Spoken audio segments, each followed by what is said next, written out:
আজকের গল্পটি রহস্য, লোভ আর বুদ্ধির এক অসাধারণ মিশেল। বিখ্যাত লেখক নিহাররঞ্জন গুপ্তের লেখা হীরার নেকলেস। এই গল্পটি এমন একটি গল্প যেখানে এক দামি হীরার নেকলেসকে ঘিরে তৈরি হয় সন্দেহ, চক্রান্ত আর রোমাঞ্চের জাল। কে সত্যি, কে মিথ্যে, আর শেষ পর্যন্ত ওই হীরার নেকলেসের কি হলো, এর উত্তর লুকিয়ে আছে গল্পের প্রতিটি মোড়ে। আর গল্পটি শুনে যদি আপনাদের ভালো লাগে তাহলে অতি অবশ্যই সাবস্ক্রাইব করে পাশে থাকুন, কারণ এখানকার প্রতিটি গল্প আপনাদের মতো গল্পপ্রেমিকদের জন্যই বানানো। তাহলে মনকে প্রস্তুত করে শুনতে থাকুন আজকের গল্প হীরার নেকলেস।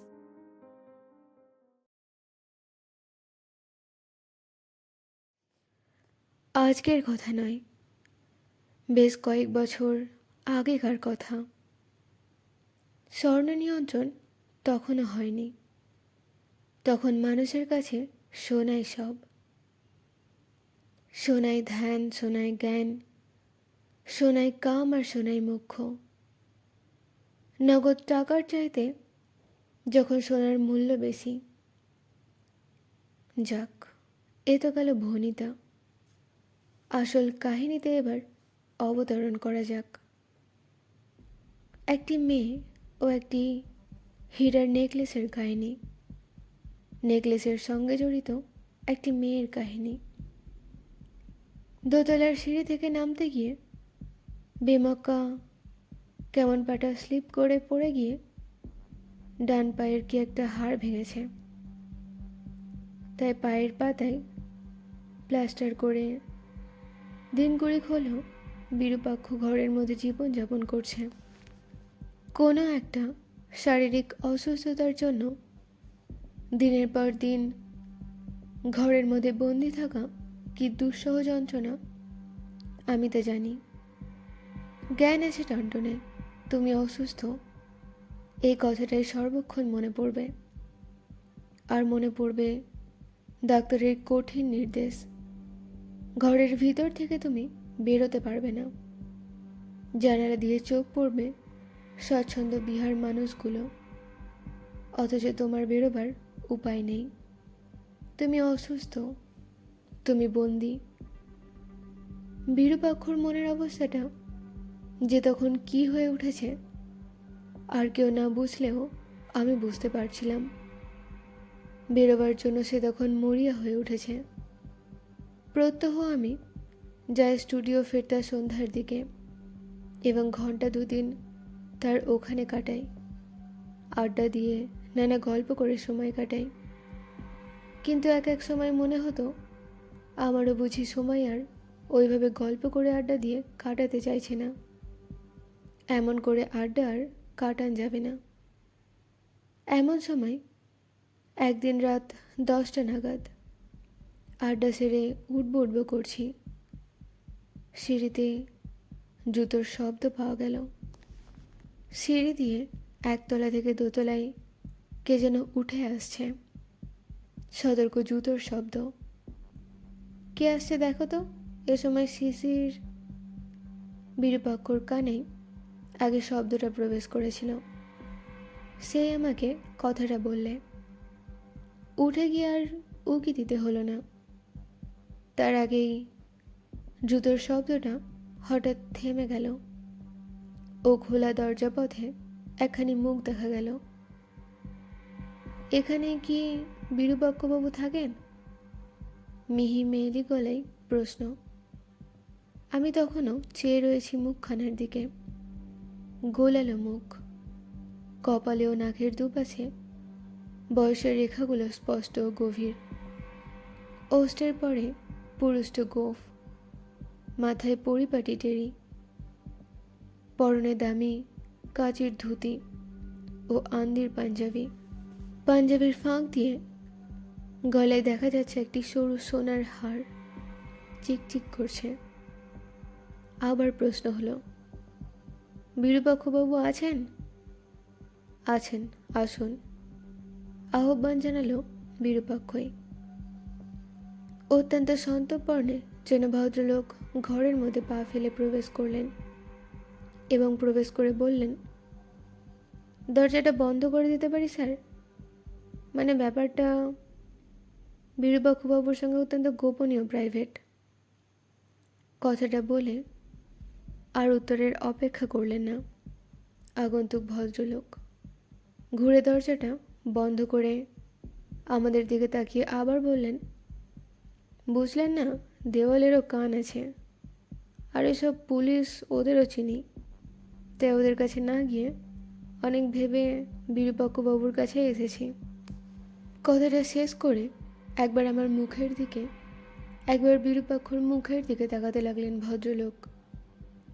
বুঝলাম ভদ্রলোক তখনও ঠিক করতে পারছেন না আমাদের দুজনের মধ্যে কে বিরূপাক্ষ।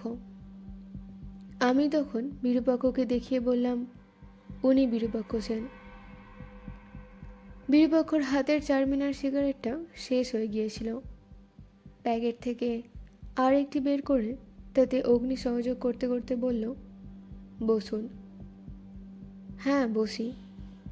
এদিক ওদিক ঘরের সর্বত্র আর একবার সতর্ক দৃষ্টিতে তাকিয়ে আগন্তুক সামনের খালি টিনের চেয়ারটা টেনে নিয়ে বসলেন বটে।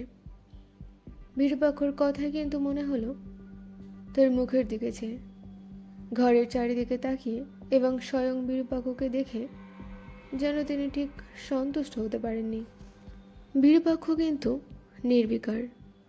সে এক মনে সিগারেট টেনে চলেছে। কটুগন্ধি ধোঁয়ায় ঘরটা থমথম করছে। তাহলে আপনি বিরূপাক্ষবাবু? আগন্তুক ভদ্রলোক কথাটার আবার পুনরাবৃত্তি করলেন। হ্যাঁ, উনি। কিন্তু আপনি কে? প্রশ্ন করলাম এবার আমি। আমি মানে আমার নাম শ্রীযুক্ত দোলগোবিন্দ সাহা। তার সাহা মশাই, কি করা হয়? পুনরায় আমি প্রশ্ন করি। বিশেষ কিছুই না। কলকাতায় ও তার আশেপাশে গোটা তিনেক লকার শপ আছে, তাতেই কোনো মতে চলে যায় আর কি। বুঝলাম ভদ্রলোক বিনয়ের পোক্ত। অবশ্যই মনে মনে বললাম, সে তোমার শাসালো চেহারা দেখেই বুঝেছিলাম। মুখে বললাম, বিরূপাক্ষর কাছে প্রয়োজনটা কি আপনার? প্রয়োজন না থাকলে কি আর এত কষ্ট করে ঠিকানা খুঁজে পেতে আসি? হীরের একটি নেকলেস। হ্যাঁ, ছোটোই বড়োই মিলিয়ে গোনাগুনতি 32টা হীরা আছে নেকলেসটার মধ্যে। সোনার দামটা যদি বাদই দিই তো সির্ফ স্টোনগুলোর দামই হবে কমপক্ষে 50 থেকে 60,000 টাকা তো বটেই। নেকলেসটি বুঝি চুরি গেছে? প্রশ্ন করলো এবার বিরূপাক্ষ। চুরি? হ্যাঁ, চুরিও বলতে পারেন, আবার চুরি নাও বলতে পারেন। মানে? মানে চোরকে আমি জানি, এবং কেন নিয়েছে সে তাও জানি। জানেন? হ্যাঁ, জানি বই কি। তাহলে সেটা ফিরে পেতে আর বাধাটা কোথায়? বিরূপাক্ষ বললেন, আছে বই কি, নচেত আপনার কাছে আসি। তবে এখানে কেন? পুলিশের কাছে গেলেই তো। থাক মশাই থাক, ও নাম আর উচ্চারণ করবেন না। নেকলেসটা তো খুঁজে বের করতে তারা পারবেই না, উপরন্তু বয়সের মেয়ে থেকে শুদ্ধ নিয়ে সারা শহরে টিটিক্কার ফেলে দেবে। বয়সের মেয়ে? কার বয়সের মেয়ে? কার আবার? পোড়া অদৃষ্ট যার। ওই আমার, বুঝলেন? ও যে পুরাণে আছে না, কার হাত থেকে পোড়া শোল মাছ পালিয়ে গিয়েছিল। আমারও হয়েছে তাই, নইলে এমনটা হয়? তা সে মেয়েটি বুঝি ভালো মেয়ে, অত্যন্ত ভালো মেয়ে আমার। তবে প্ররোচনায়, বুঝলেন, কুপরামর্শে। কীরকম? হ্যাঁ, আর কার প্ররোচনায় করেছে তাও আমি জানি। কার? সুধাংশুর, সুধাংশু চাটুর্যের। সে আবার কে? আরে মশাই, সেই তো বলছি কি, তবে ওই চালচুলোহীন ছেলেটাই তো নাচিয়েছে মেয়েটাকে, আর মেয়েটাও ধেই ধেই করে নেচে উঠেছে। ওকে ছাড়া কাউকে বিয়ে করবে না।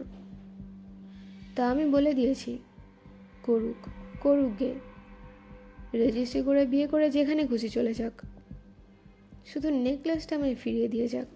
অনেক কষ্টে তারপর ঘন্টার আরেক ধরে ভদ্রলোকের এলোমেলো কাহিনীকে যে দাঁড় করানো গেল, তা হচ্ছে তিনটি মদের দোকানের মালিক শ্রীযুক্ত দোলগোবিন্দ সাহা, রীতিমতো অবস্থাপন্ন একজন ভদ্রলোক।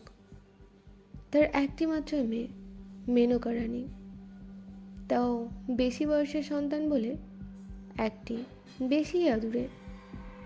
মেয়েটির বছর 18 বয়স হবে। কলকাতা শহরে কোনো এক কলেজে সেকেন্ড ইয়ারে পড়ে। সুধাংশু চাটুর্যে এককালে মেনকা রানীর প্রাইভেট টিউটর ছিল স্কুল জীবনে। সেই থেকেই দুজনের আলাপ ও ঘনিষ্ঠতা। হঠাৎ বেঁকে বসেছে সুধাংশুকেই সে বিয়ে করবে। দোলগোবিন্দ রাজি হয়নি, জোর গলাতেই না করে দিয়েছিল, এবং মেনকা রানী নাকি তার ফলে বাপকে শাসিয়ে দিয়েছিল, বিয়ে আমি করবো ওই সুধাংশুকেই, আর বিয়েটা আমি লুকিয়ে করব না, তোমাকেই দিতে হবে। উত্তরে দোলগোবিন্দ বলেছিলেন, কবি নেই। কথাটা বলে দোলগোবিন্দ নিশ্চিন্তেই ছিলেন। এমন সময় মাসখানেক বাদে হঠাৎ আয়রন সেফ খুলে চক্ষু তার ছানা ভরা। 50 থেকে 60,000 টাকা দামের হীরার নেকলেসটা সেফের মধ্যে নেই, এবং শূন্য বক্সটার মধ্যে একটা চিরকুট। বাবা, আমি নিলাম, মেনকা। বলা বাহুল্য, সঙ্গে সঙ্গে মেয়েকে গিয়ে পাকড়াও করেন দোলগোবিন্দ। কিন্তু মেয়ে বলেছে ও হাতে লেখা তার নয়, আর সে নেকলেসটা নেয়ও নি। বিরূপাক্ষ প্রশ্ন করে, সত্যি কি হাতে লেখাটা আপনার মেয়ের নয় নাকি? অবিকল, ও মিথ্যা বলছে। তাহলে আপনার ধারণা মেয়ে আপনার নেকলেসটি নিয়েছে? হ্যাঁ। শুধুমাত্র ওই চিরকুটটা থেকে আপনি এত স্যাঙ্গুইন? সে যখন বলছে নেয়নি। আরে মশাই, আপনি কচি খোকানা মাথায় গোবর পোড়া। সিন্ধুক আমার শোবার ঘরে, আর সে ঘরে ও ছাড়া কেউ কখনো ঢোকেনি আজ পর্যন্ত, এবং একমাত্র মেনকাই জানতো কোথায় আমার চাবি থাকতো। তখন আর কে নিতে পারবে বলুন তো? কোথায় রাখতেন আপনি আপনার সিন্ধুকের চাবি? আমার ঘরে গডরেজের আলমারির মধ্যে চাবি থাকতো, আর তার চাবি থাকে দিনের বেলা আমার ফতুয়ার পকেটে, ও রাত্রে ঘুমোলে বালিশের তলায়। তাই যদি হয়, তবে সে চাবি আপনার মেয়ে নিলেন কি করে? পারে পারে, ওরা সব পারে মশাই, স্ত্রী জাতি সব পারে। আমার গিন্নিরই তো কন্যে যতদিন জীবিত ছিলেন আমার পকেট থেকে বেমালুম চাবি সরিয়ে গোছায় গোছায় নোট বের করে নিয়ে বাপের বাড়িতে বিতরণ করেছেন, অথচ আমি একদিনও ধরতে পারিনি। তারই তো মেয়ে। যুক্তিটা দোলগোবিন্দবাবুর অকাট্য তার বিবেচনায়, অতএব তর্ক করে কোনো লাভ নেই। বিরূপাক্ষ অতএব বোধহয় সেদিক দিয়ে গেল না, অন্য সোজা পথটাই ধরল। বললে, তাই যদি আপনার ধারণা, তবে মেয়েকে বলুন না হারটা দিয়ে দিতে। তা কি আর বলিনি মশাই? 100 বার বলেছি, 1000 বার বলেছি, সে বলে হার নেয়নি। অথচ কি মুশকিলেই পড়া গেল দেখুন। পুলিশেও খবর দিতে পারছি না, ঘরের কেলেঙ্কারি। আর তাই মশাই আপনার কাছে এসে হাজির হয়েছি, যদি এর একটা বিহিত করে দিতে পারেন। বিরূপাক্ষ কিছুক্ষণ অতঃপর স্তব্ধ হয়ে রইল। তারপর জিজ্ঞাসা করল, আপনার নিশ্চিত ধারণা তাহলে আপনার মেয়েই হারটা নিয়েছে? সন্দেহ নেই। আর একটা কথা, আপনার মেয়ে এখনও রেজিস্ট্রি করে বিয়ে করেনি, ঠিক জানেন তো? জানি, এখনও করেনি। তাছাড়া ও যে জেদি, বলেছে যখন আমাকে বিয়ে দিতে হবে, তখন আমি বিয়ে না দেওয়া পর্যন্ত করবেও না, আমি জানি। মেয়ে আপনার নেকলেসটা বেচে দেবে বলে মনে হয়? না, তা হয় না। তবে 7 দিন বাদে আপনার ওখানে আমি যাব, এবং আপনাকে একটা কাজ করতে হবে। বলুন। ওকে আর নেকলেস সম্পর্কে কোনো প্রশ্ন করবেন না বা ব্যক্ত করবেন না। বেশ, তাই হবে। কিন্তু কি, যদি নেকলেসটা ওই গর্ধব টিচারটাকে দিয়ে দেয় বা সে বেচে দেয়? ভয় নেই, তা হবে না বলছেন? হ্যাঁ। বেশ। তারপর একটু থেমে শাহমশাই প্রশ্ন করল, আপনার পারিশ্রমিকটা জানতে পারি কি? কাজ হয়ে যাক, তারপর জানবেন। কিন্তু আগে জানতে পারলে? আগে আমি বলি না। 7 দিন পরে সকালে গিয়ে বিরূপাক্ষর সঙ্গে শাহভবনে হাজির হলাম শ্যামবাজারে। মাত্র 2 দিন আগে বিরূপাক্ষর প্লাস্টার কাটা হয়েছে। এখনও লাঠির সাহায্য ছাড়া হাঁটতে পারে না। পুরোনো বাড়ি, এবং বাড়ি দেখে বোঝা যায় এক পুরুষের নয়, অন্তত 2-3 পুরুষ ধনী তো বটেই। বনেদি বাড়ি, বিরাট বৈঠকখানা, চৌকির উপর ফরাস পাতা, দেওয়ালে সব আগেকার আমলের ছবি মোটা মোটা সোনালি ফ্রেমে বাঁধানো। চাকরকে দিয়ে খবর পাঠানোর সঙ্গে সঙ্গেই প্রায় উপরে যাওয়ার জন্য ডাক এলো। দোতলাতে অনুরূপ একটা বসবার ঘর, পুরাতন আমলের সোফা সেটিতে সাজানো। তারই একটা সোফায় বসেছিলেন দোলগোবিন্দ সাহা। আমরা ঘরে ঢুকতেই সাদর আহ্বান জানালেন, এই যে আসুন আসুন। আগে চলুন দোলগোবিন্দবাবু, আপনার সবার ঘরটা ও সিন্দুকটা দেখে আসি। দেখবেন? বেশ বেশ, চলুন। আমরা ঘর থেকে দোলগোবিন্দবাবুর সঙ্গে বেরোতে যাব। 27 বা 28 বছরের একটি সরল ও বোকা বোকা দেখতে নাদুস নুদুস যুবক এসে ঘরে ঢুকলো। কাকা, আমি কি তবে? যুবকের কথা শেষ হয় না। দোলগোবিন্দবাবু হঠাৎ চেঁচিয়ে উঠলেন, এ সময় আবার জ্বালাতন করতে এলি কেন? যাও যাও, এখন আমি ভীষণ ব্যস্ত।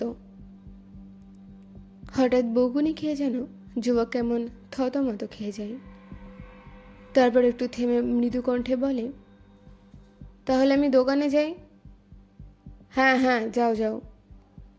ভুলবেন না যেন, আজ ধর্মের এনসন্সকে পেমেন্ট করবার শেষ দিন কাকা। আবার যেন খিচিয়ে উঠলেন দোলগোবিন্দ সাহা। সে কথাটা এতটা ঘটা করে আমাকে এসে মনে করিয়ে দিলে হতো?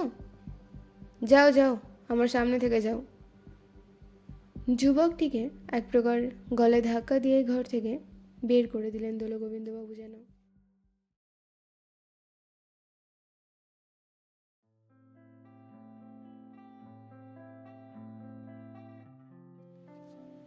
আজকের মতো গল্পটা আমি এখানেই শেষ করছি। এর পরের অংশ আমি খুব তাড়াতাড়ি আপলোড করতে চলেছি, যেখানে আপনারা জানতে পারবেন হীরার নেকলেসটা কে চুরি করেছিল।